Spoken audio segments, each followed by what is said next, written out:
Makadi muri Zimbabwe. Kusangana kwatiri kuita zvekare pano paLife Prime TV patinokupai zvirongwa zvakasiyana siyana. So nhasi tine chirongwa chinonzi The Voice apo patinenge tichitaura nevanhu vari kurarama muupenyu hwakasiyana. Vangava vanorarama neurema, vangava vanorarama mukutambudzika, vane matambudziko akasiyana siyana.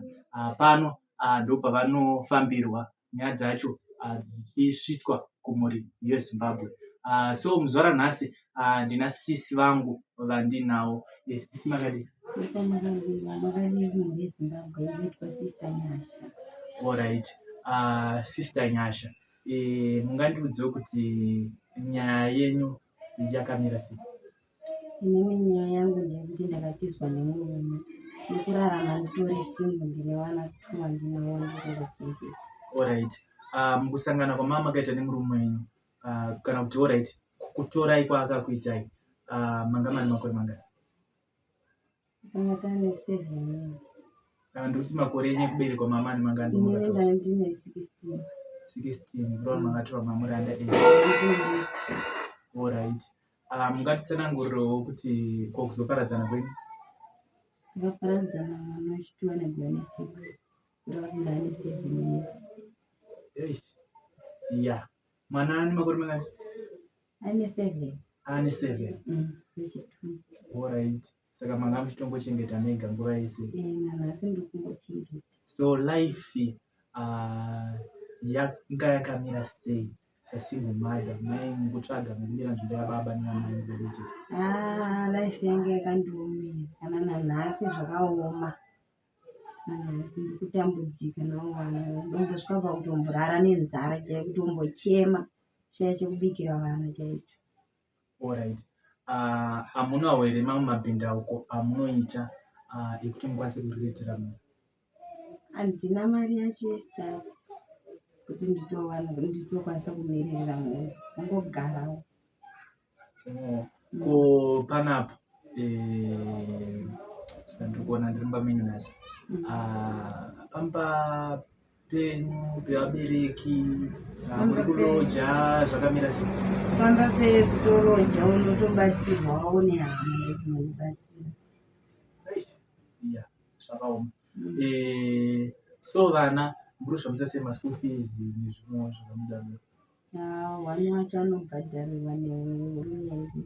Ndakamuendesa kubhimu ndokwaakanyorwa kubhimu. Mumwe wacho wana anotobhadharirwawo nehama dzangu.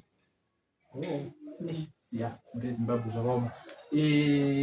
Ndanga ndichida kuti ndizive kuno zvandikuti akazi personal, but vanhu nereputation yenzvimbo yamunogara, maonero anoita vanhu kunze uko, vanhu vanoti kwete vanhu variko vanenge vaita chibhishu, vanenge vaita sei vachiita sei. Hamunomboita here pfungwa dzekuda kujoinawo timu iyoyo kuti zvimwewo zvingachinje upenyu?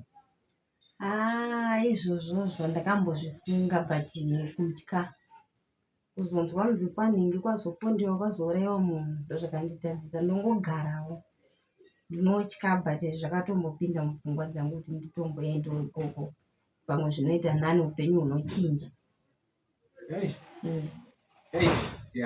Saka zvakaoma. Saka imimi alright, ndoda kuti munditsanangurire kuti nhasi zvikanzi mawana basa, munhu ati ndinoda kuti unishandire kana kuti mumba, kana kuti ndoda kuvhurira project kana kuita sei, munodawo here kupinda zvebasa rakadaro? Basa ndorida. Ndorida chero rikatonzi nhasi rawanika ndotorida ndiri ready because ndikutambudzika. Alright. Ko zvemusika? Ndozvida. Alright. Panoda kutoti mutowana zvekuita because mukamirira kuti munhu achauya ozokubatsirai munogona kumira forever. Kana kutosvika pakurara nenzara munhu achizoti ndakundikanawo zvakandiomera. Saka tichikurudzira kuti vanhu vangotengesa ukaita chimusika chako ukatengesa tumazepi, ukatengesa tuzungu, at the end of the day unogona kunge ne $2 $3 yekuti unokwanisa kuitawo hauzonyanyaomerwa. kuitawo something kumusha ndekupi? Masvingo ndokune vabereki. vabereki vese vakashaika. Ubwo watinhererawo nevana vayo zvakaoma. Saka apa vana vari vana vari kupanza pamutambo.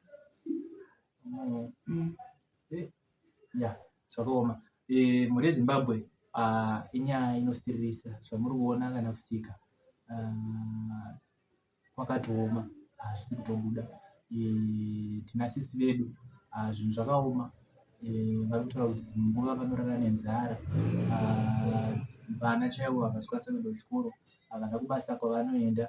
Vari kutiwo kana pana anogona kubatsira project kana kuita kamusika zvako kemadomasi kanogona kuchinja upenyu hwavo.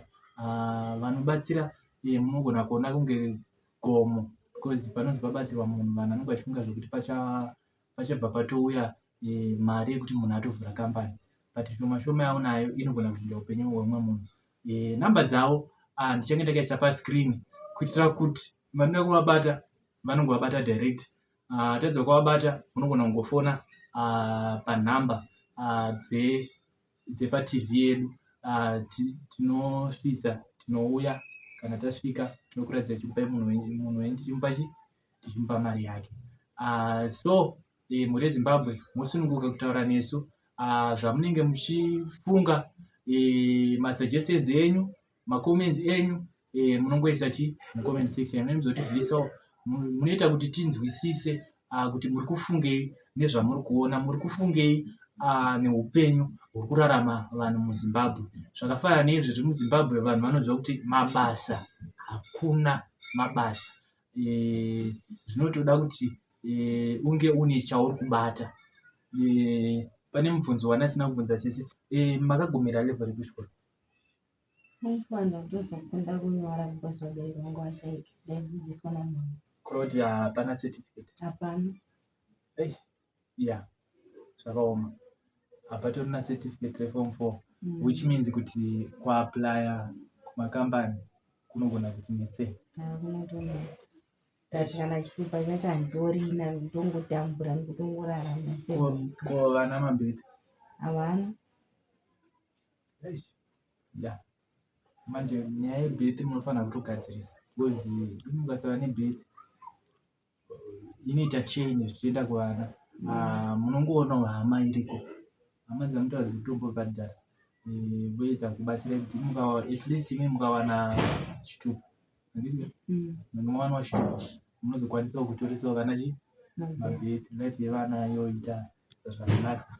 Sekutsanangura kwamuri kuita kuti baba vakakusiyai 7 years ago mukararama kusvika pari zvino, asi zvinhu zvakaita sei zvakaoma. Saka imi mukangogadzirisa chitupa zvinogona kurerukirai, because izvezvi chero ukadaita maid munada nechitupa chavo, kuti ukawana zvinokuwana ane kwekutsvaga,